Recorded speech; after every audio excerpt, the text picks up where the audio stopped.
Сәлем достар, сіздермен бүгін осындай керемет пиццаның рецептімен бөлісетін боламын. Видеоның соңына дейін до конца көріңіздер. Өте керемет пицца шығады.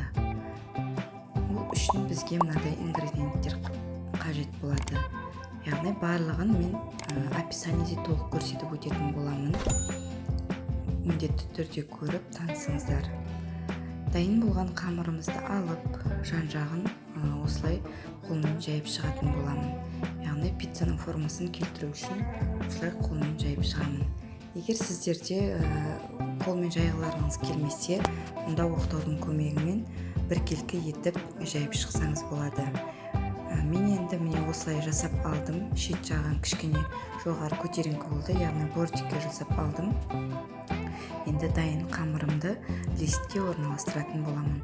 Дәл осы кезде пешімізді қосып қойып, алдын ала қыздырып қоятын боламыз.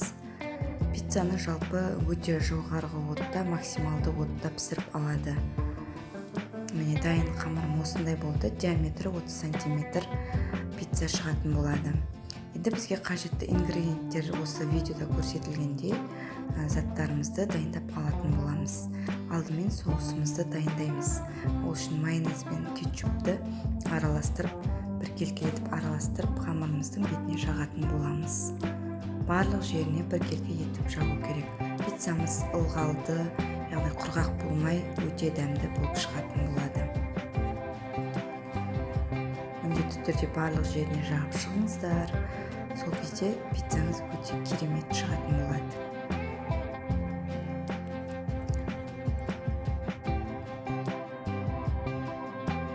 Және де өзім пиццаның бетіне мен колбаса саламын. Ал сіздер өздеріңіздің қалауыңызша тауық еті немесе сосиска қалаған ингредиентіңізді салып жасасаңыз өте керемет болады. Енді міне бәрін жағып болдым. Соусымның бетіне осындай ірімшікті себетін боламын. Мен бұл жерде ірімшіктің екі түрін пайдаландым. Сметанный ірімшігі және екінші сулугуный ірімшігі. Астына сметанный ірімшігімді сеуіп алдым. Яғни оның үстіне мен қазір колбасаны, помидорды рет-ретімен орналастыратын боламын.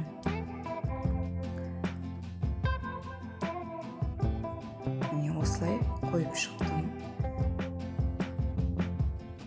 Одан кейін арасына помидорларымды орналастырып шықтым. Оның бетіне сулугуный ірімшігін сеуіп, біркелкі етіп сеуіп, осылай пиццаны дайындап алдым. Енді оны алдын ала қызып тұрған максималды 250-300 градус температурада 10 минутта пісіріп алдым. Дайын пиццам міне осындай болып шықты. Шет жағы кішкене қызарып, өте керемет болып шығады. Дайын болған пиццамды алып,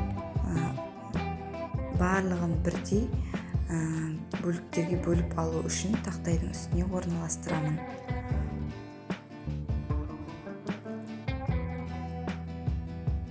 Пиццамды алып, осылай тақтайшаға орналастыратын боламыз. Пиццаны ыстық кезінде жесеңіз өте керемет, дәмі жақсы болады. Мен енді пиццаны алып, осылай бөліктерге теңдей бөліп шығамын. Видеода көріп тұрғандарыңыздай қамыры өте керемет болып шығады. Яғни осылай жақсы көтерілу үшін біз духовкаға салмастан бұрын 15-20 минут расстойкаға қойып қойсаңыз өте керемет шығатын болады. Қамырыңыз көтеріліп, аралары жақсы пісіп, күшті болып шығады. Міне дайын болған пиццамды осылай бөліктерге бөліп алдым. Егер видеом ұнаса, лайк басып, пікір жазып, каналыма тіркеліңіздер достар. Міндетті түрде осы рецептпен жасап көріңіздер. Сіздерге ұнайды деген ойдамын. Назарларыңызға рахмет.